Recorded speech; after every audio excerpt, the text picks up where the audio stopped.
Acting చేసేటప్పుడు చాలా మంది ఎక్స్ప్రెషన్స్ ఇస్తే సరిపోతుంది, ఇంకేం అవసరం లేదు అనుకుంటారు. But no, there are 3 types of acting. Hello everyone, I hope you are doing great. చాలా మంది యాక్టింగ్ చేసేటప్పుడు జస్ట్ నార్మల్ ఎక్స్ప్రెషన్స్ ఇస్తే సరిపోతుంది, ఇంకేం అవసరం లేదు అనుకుంటారు.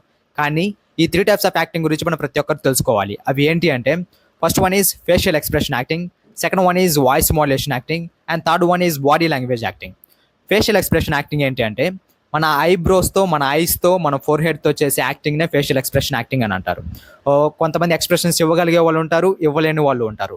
సో ఇవ్వలేని వాళ్ళు ఏం చేయాలి అంటే, మిర్రర్ ముందుకు వెళ్ళి మీకున్న ఎమోషన్స్ లైక్ బాధ, కోపము, భయము, ఇటువంటి ప్రతి ఒక్క ఎమోషన్ అనేది భయపడకుండా, సిగ్గుపడకుండా ప్రాక్టీస్ చేయాలి. సో ప్రాక్టీస్ చేయడం ద్వారా ఏంటి అంటే, మీకు కాన్ఫిడెన్స్ అనేది మంచిగా బిల్డ్ అవుతుంది అండ్ ఎక్స్ప్రెషన్స్ అనేవి మంచిగా వస్తాయి.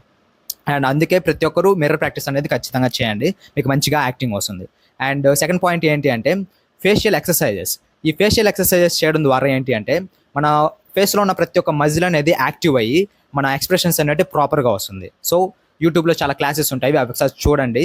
డైలీ మార్నింగ్ ఆర్ ఈవినింగ్ ఏ టైంలో అయినా కానీ మీరు ఫ్రీ టైంలో చేయండి ఆ ఎక్సర్సైజెస్ అనేటివి, మీకు మంచిగా రిజల్ట్ అనేది మంచిగా వస్తుంది. So this is about facial expression acting. And second one is voice modulation acting. Voice modulation acting ఏంటి అంటే, మనం ఏదైనా సీన్ చేసేటప్పుడు ఆ సీన్కి తగ్గట్టు మన వాయిస్లో వేరియేషన్స్ చూపించడమే వాయిస్ మాడ్యులేషన్ యాక్టింగ్ అని అంటారు.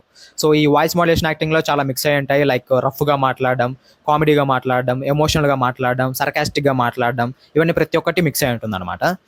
మీకు ఒక ఎగ్జాంపుల్ చెప్పాలి అంటే, నారప్ప మూవీలో వెంకటేష్ గారు ఏదో జస్ట్ నార్మల్ డైలీ కాన్వర్జేషన్లో మాట్లాడటం కాకుండా ఒక 50-60 ఇయర్స్ ఏజ్డ్ పర్సన్ ఏ విధంగా అయితే మాట్లాడతాడో ఆ విధంగానే మాట్లాడతాడు ఆయన, మనం ప్రాపర్గా అబ్జర్వ్ చేస్తే.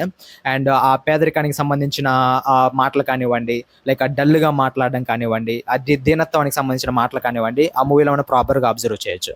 And third one is body language acting. This is one of the most important acting type. ఎందుకు అంటే, సమ్ టైమ్స్ మనం యాక్టింగ్ చేసేటప్పుడు మన ఎక్స్ప్రెషన్స్ కానివ్వండి, మన వాయిస్ అనేది ప్రాపర్గా రాకపోవచ్చు. సో ఆ టైంలో మన మేనరిజం అండ్ మన బాడీ లాంగ్వేజ్ అనేది ప్రాపర్గా ఉంటే మాత్రం ఆ రెండింటిని మనం కవర్ చేసేయచ్చు.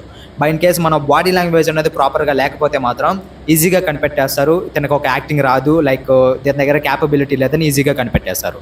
సో అందుకే బాడీ లాంగ్వేజ్ అనేది మనకి చాలా ఇంపార్టెంట్. మీకు ఒక ఎగ్జాంపుల్ చెప్పాలి అంటే, నానా మూవీలో విక్రమ్ సార్, ఆ మూవీలో విక్రమ్ సార్కి లైక్ ఏ డైలాగ్స్ ఉండవు, ఏమీ ఉండదు, just only expressions and mainly body language. So ఆ బాడీ లాంగ్వేజ్ వల్లే ఆ మూవీ అంత హిట్ అయింది.